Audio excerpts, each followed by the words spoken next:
90s Retro Return.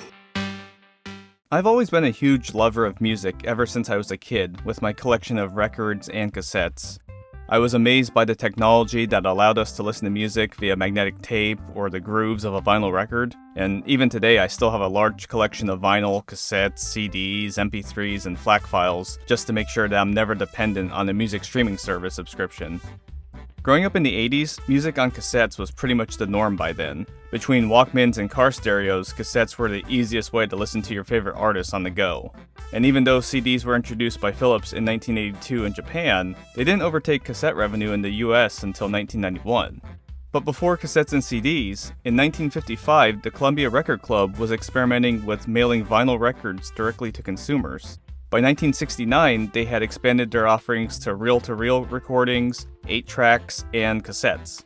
By 1975, they had over 3 million members who had signed up to receive music on different formats through the mail.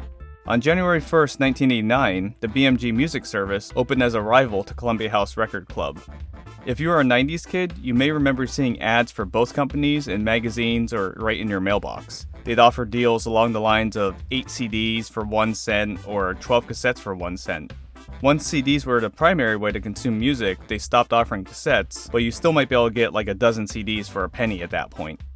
There were a couple reasons the clubs were able to offer CDs that would normally cost $15 to $20 a piece for a fraction of a penny. One reason was because they were directly manufacturing the CDs and cassettes themselves, which cut back on their costs drastically. Another reason they were able to stay in business regardless of their low initial sign-up cost was because they practiced what is known as negative option billing contracts.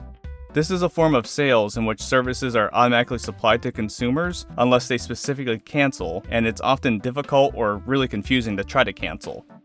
You can think of this as a variation of what Adobe was accused of doing recently, if you're familiar with their software. For example, based on the CDs that you could order and your preferences, they'd have a related CD waiting to be sent to you at full price plus the cost of shipping. And if you didn't specifically mail in a card saying that you didn't want it within 10 days, they would ship it to you, and then you'd receive a bill for the full cost of the CD that you may not have even wanted. A big problem with this business model was that kids would often sign up to get a bunch of cheap music and then forget about it once they got the 12 albums that they wanted. Then they might just sign up again using a fake name or even their pet's name to get 12 more. Being minors, kids couldn't legally be held to a contract, and there weren't any safeguards in place to stop kids from signing up. Columbia House and BMG were aware that this could be an issue, but they didn't seem to care, even though there were some extreme cases of consumers receiving hundreds of thousands of dollars of albums. At their peak, the companies were generating about $1.5 billion in revenue, so they were still coming out ahead even if people were gaming the system. BMG would later take over Columbia House in 2005, and then the whole operation ceased by 2009.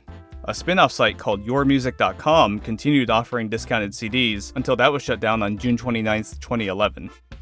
I remember signing up for Columbia House to initially get a dozen cassettes for a penny in the early 90s. Then after saving up allowances and birthday money, I was able to buy a Sony CFD-8 boombox from Hill's department store for $100, and then I signed up for BMG to get a bunch of cheap CDs from them.